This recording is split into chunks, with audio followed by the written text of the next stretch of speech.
سلام دوستان، درود مجدد خدمت دوستان و دنبال کنندگان حرفه‌ای پیج آموزش فوق حرفه‌ای دازینگ از مبتدی تا حرفه‌ای، از ردیابی تا نقطه زن.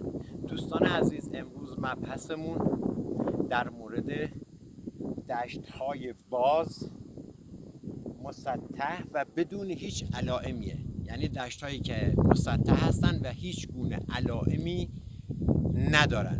یک دست صاف. شما فرض کنید تو میدون چمن ورزشگاه آزادی در ابعاد 20 برابر بیشتر دارین دستگاه و هیچ گونه علائمی هم نیست. دوستان عزیز، حضورتون عرض کنم هر 4 جهت قبل دوباره میزنیم. شمال یه آنتن رو به شمال، یه آنتن رو به جنوب، یه آنتن رو به شرق، یه آنتن رو به غرب و همچنین یک آنتن شمال غرب، شمال شرق، جنوب شرق، جنوب غرب. اینا نکاتی هستن که یعنی با دقت بالای شما باید اینا رو درک و آنالیز کنید. طرف میگه من یه آنتن سمت مثلا رو به غرب میزنم، خیال میکنه پشت سرش هم نشونه. نه، اینطور نیست عزیزان. تقسیم بندیه. شما باید مکان پیدا کنید، حرکت کنید. 8 جهت شما آنتن زنی دارید. دوستان، من آنتن رو بردارم بیام خدمتتون. عزیزان جان، ما الان در یک محوطه بازم اومدیم به خاطر اینکه پیجمون رنگ بوی واقعی داشته باشه. در منطقه باستانی دوباره هستیم. مناطق باستانی از ایلام تا ساسانی به اینجا خورد. دقت دوباره کرده باشین، سفالای اون دوران، حتی سفال پوست پیازی هم دوستان اینجا موجود هستش. از سفالای دیگه میدونید بی‌نظیر منطقه باستانی هستش. دوستان عزیز، مبحث اینه: شما وقتی یک جهتی رو میزنید، الان شما فرض بفرمایید بس آموزش دوستان، شما فرض بفرمایید آنتناتون تمیز، پایه ها تمیز، خود آنتنا از نوک تا قوس 90 درجه تمیز و شروع میکنید میخوای نقطه زنی کنید. دوستان، شما وقتی آرامشتون رو حفظ کردین، کامل ریلکس بودین و یه نکته خیلی مهم، ذهن شما و دست شما نباید وزن این دستگاه رو عزیزان احساس کنه. این باید مثل یک پر قو تو دست شما شروع به حرکت کردن و ردیابی کنه و منطقه رو آنالیز لحظه به لحظه به شما بده. با حوصله و پشتکار، پله به پله ریز کارا رو در نظر بگیرید. دوستان عزیز، ما الان یه آنتن فرض کن رو به جنوب میخوایم بزنیم. یه آنتن زدیم، الان ما مسیر 500 متر در نظر میگیریم طولی.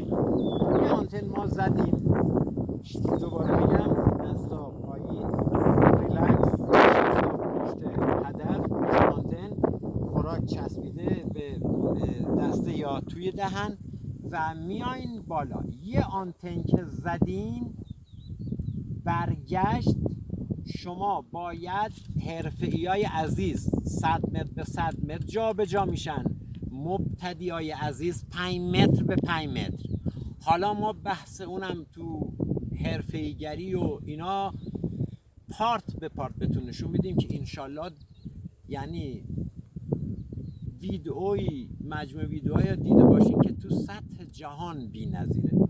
دوستان، حالا به فرض ما دستگاهمون با توجه به ابعادی که وامیسه، یعنی اگر ما این نقطه رو حالا زدیم، الان که دستگاه شروع کرده رد کردن، میگه چیزی نیست، ما فلزه باستان الان نقره بامون هست، حالا چه طلا باشه فرق نمیکنه، نقره باشه، 7 جوش مفرقی که خدمتتون عرض کردم. دوستان عزیز، شما بالفرض که الان مسیر بهتون داد، این نکته خیلی مهمه دوستان، شما با توجه به دهنه 2 آنتن میتونین متراژی که از هدف دور هستین یا نزدیک هستین بفرمایید. شما اگر بین دستاتون نیم متر بود ردی زدین و دستگاه به این صورت افت کرد و وایساد، در ضمن باد و هیچ گونه چیزی هم تاثیر نداره. کسی بگه باد آنتن جابجا کنه، فقط ذهن شما، دست شما باید آماده باشه عین پر قو دستگاه تو دستش بمونه و ذهنش و دستش هیچ گونه فرمانی به دستگاه نده تا دستگاه خود شروع کنه به آنالیز کردن. دوستان وقتی دستمون در حد نیم متر وایمیسه، شما یا یک نقطه سنگینی رو در روبرو گرفتید یا مجموعه محدوده باستانی، مجموعی از چند نقطه باستانی، یک محیط باستانی تو 500 متری گرفتید. حالا مترها شاید مثلا کم و زیاد 200 متر. عزیزان تاکید میکنم مبتدی‌ها هر 5 متر به 5 متر جا به جا بشن، حرفه‌ای هم هر 200 متر 100 متر. حالا دیگه ابر حرفه‌ای برو تو 500 متر جا به جا بشن. دوستان عزیز، همونطوری که از مرسدس بنز آلمان دارین لذت میبرین، از پورش آلمان، از بی ام دبلیو، از آودی، شما باید قدرت دازینگ هم متوجه بشین از کجا نشأت گرفته. دوستان الان مبحث دیگه هم که خیلی مهم هستش دوستان، بحث محیط باز با محیط های بسته فرق میکنه. دوستان شما محیط بازا باید یه آنتن، 8 آنتن که گفتم 4 جهت اصلی، 4 جهت فرعی، شمال جنوب شرق غرب به علاوه جنوب غربی، جنوب شرقی، شمال شرقی، شمال غربی. وقتی ایستاده زدین آنتنتونا و حالا فرض کن گرفتی، فرض کن الان گرفتی، شما باید یکی هم رو زانو بزنید، یعنی هر 8 جهت زانو زده. دوستان چون فاصله تو دش زیاده، امواجی که جنس هایی که تو عمقن شاید امواج کوتاه بدن، شما دوباره روی زانو باید یک 8 نقطه‌ای که فرمودم دوباره شروع کنید بزنید. دوستان متوجه هستید؟ ببین این جنوب شرقی، این ببین بازم من روزانه دارم میزنم چون تو دشتی و خیلی مبحث مهمه. این شرق، این شمال شرقی. دوستان عزیز به همین منوال پیش میریم، یعنی بحث آنتن زدن تو محیط های مسطح و صاف و بدون هیچ گونه آثار و علائمی که هیچ علائمی نداشته باشه. هم دوستان عزیز و دوستان که حرفه پیج رو دنبال میکنن یا مبتدی هایی که پله به پله میخوان به اوج برسن، هم ایستاده 8 جهت رو میزنید، هم روی زانو 8 جهت رو میزنید. شما دوستان به علت امواجی که از زیر زمین ساطع میشه، شاید از دست شما به اوج کوتاه ایجاد کنه، شما باید زانو زده بزنید که بفهمید منطقه مورد نظرتون کجاست. حالا یا این جنس خیلی بزرگی که شما گرفتین تو دشت، یا محدوده باستانی. اینو به این دلیل میگم به خاطر محاسبه دهنه های آنتن. هرچی شما به مکان نزدیکتر بشین، حالا چه محیط باستانی باشه چه هدف باشه، خود آنتن ها با جابجایی شما، نه اینکه پشت سرم حرکت کنید، قطع میکنید، استراحت میکنید 10 متر به 10 متر، 5 متر به 5 متر. دوستان مبتدی، افراد حرفه‌ای هم 50 متر، 100 متر، 200 متر شاید بیشتر میتونن جابجا بشن.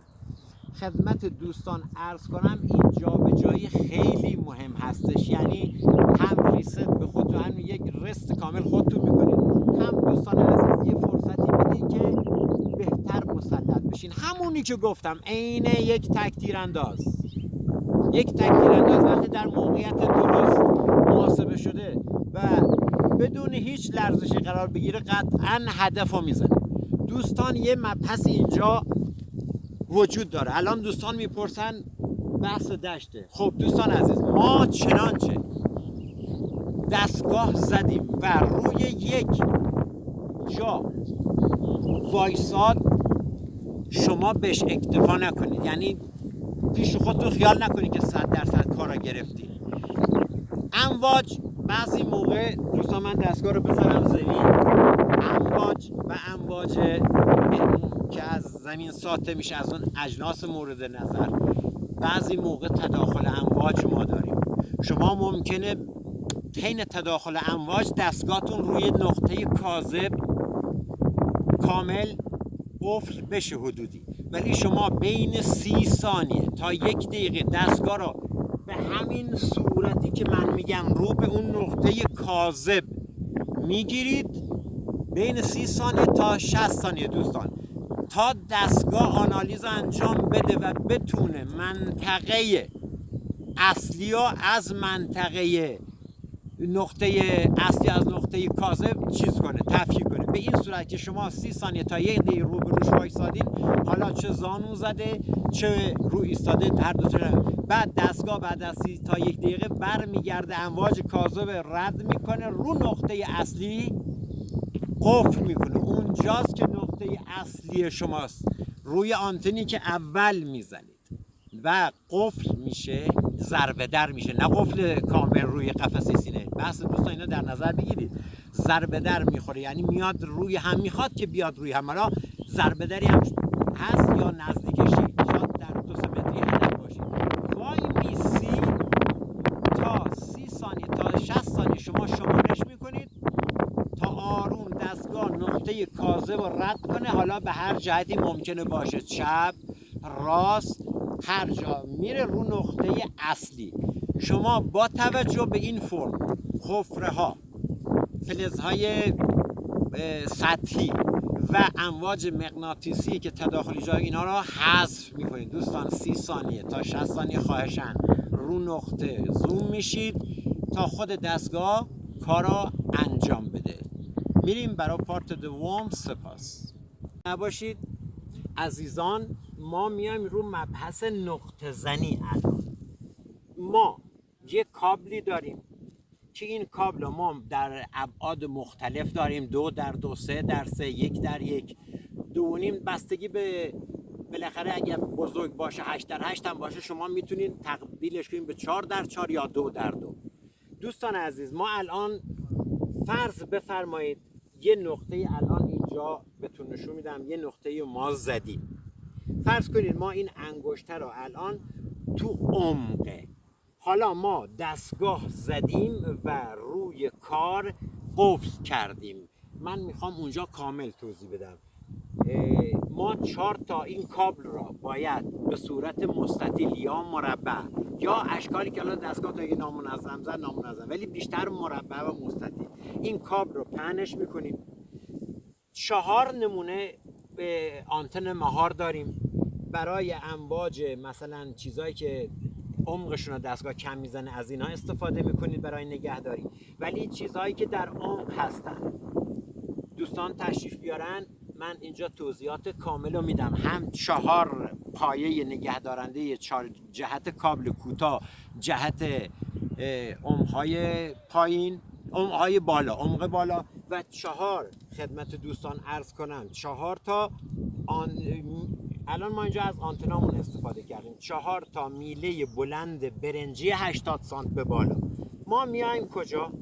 ما میایم فرض کن دوستان اینجا، فرض بفرمایید هدف ما اینجاست. شما فرض کنید من نقطه زدم، همه چیز زدم، عمق زده مثلا 1 متر، اینم محیط باستان.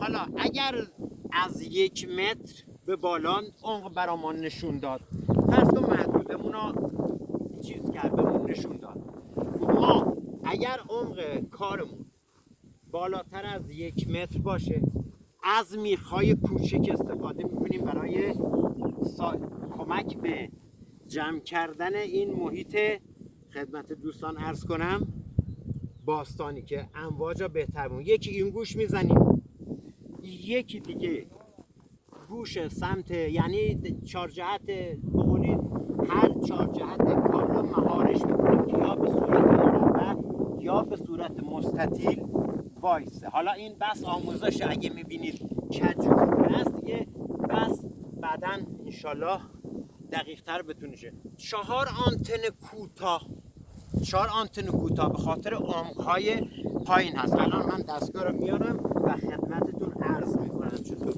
دوستان شما فرض بفرمایید ما 4 جهت رو زدیم و دستگاه هم قفل کامل کرد. متوجه هستین دوستان؟ فرض کنید دستگاه اصلا قفل کامل کرده. این انگشترمون این هم آنتنایی که میخوایم شما پوزش بدیم. دوستان من آنتن بعدی هم بیارم با عرض پوزش. دوستان منطقه باستانی هستش. این فلز باستانی هم فرض کنید در عمق الان کمتر از 1 متر. وقتی ما کابل رو پنگ کردیم قدرت نقطه زنی ما بیشتر میشه. الان من نیم متر از حد 1 متر از هدفم. دوستان ببینین دستگاه چطوره، دهنش چقدر نزدیکه. این نه دیگه میشه حرکت کنی یا میشه جا. ببین الان من روی هدف وایسادن. اگر عمق 1 دور کمتر از 1 دور زد، دست چپ رو هدف، دست راست بالای هدف، به ازای هر دور خلاف عقربه ساعت تو دشت 1.5 متر. دوستان توی دشت، توی خاک مسطح، دست چپ روی هدف، دست راست بالا، به ازای هر دور. اگر 1 دور زد شما از میله های کوچک استفاده میکنید دوستان. حالا اگر عمق دستگاه زد که اینجا بیشتر از این محدوده، قبل از پنگ کردن کابل دستگاه زدیم عمق بالاتر از 2 متر، 3 متر، 4 متر، 5 متر، شما دوستان میاین از میخهای بزرگ 1 متری تا 80 سانتی جایگزین نقطتون میکنید. یعنی از این میخهای کوچیک اینا را کلا بر میدارین دوستان. میخهای بلند ما الان آموزش بعدی بهتر توضیح میدیم. اینا برای انتقال امواج بیشتر و تجمع موج اجناس زیر زمین هستش. از میله های بلند جا میله های کوتاه استفاده میکنیم. ببین دوستان این باید صاف باشه. حالا من اینجا از آنتن استفاده کردم، بس آموزشه. از آنتن های بزرگ 1 متر یا 80 سانت شما باید هر 4 گوشه کارتون جا میخوای کوچیک بکارید و میخوای کوچیک فقط به درد نقاط کمتر از 1 متر میخوره. شما هر 4 جهت رو که میخوا رو زدین، بعد عمقی که شما میایین اینجا، این عمق یه قطعا بالاتر از 1 متر دیگه دستگاه به ازای هر دور خلاف عقربه ساعت وقتی قفل کردین رو هدف، این انگشتری از خلاف عقربه باستانه و تو دل خاکه. حالا 100 کیلو یا 50 گرم. به دست چپ روی نقطه، دست راست بالا وسط کابل. حالا ابعاد اندازه محیط شاید 2x2 3x3 محیط بیشتر بار داشته باشه. به ازای هر دور خلاف عقربه ساعت 1 متر و نیمه. 3 دور زد 4 و نیم، 2 دور زد 3 متر. ولی از آنتن های بلند جهت تجمع امواجی که از زیر صادر میشه و تمرکز روی دقت نقطه زنی که دقیقاً شاید 30 سانت یا 20 سانت با جنس فاصله داشته باشین، این اقدامات انجام میدید. دوستان مانا و پیروز باشید. این بحث بازم ادامه داره. در خدمتون هستیم تا این پارت 8 تا پارت 9. مانا و پایدار.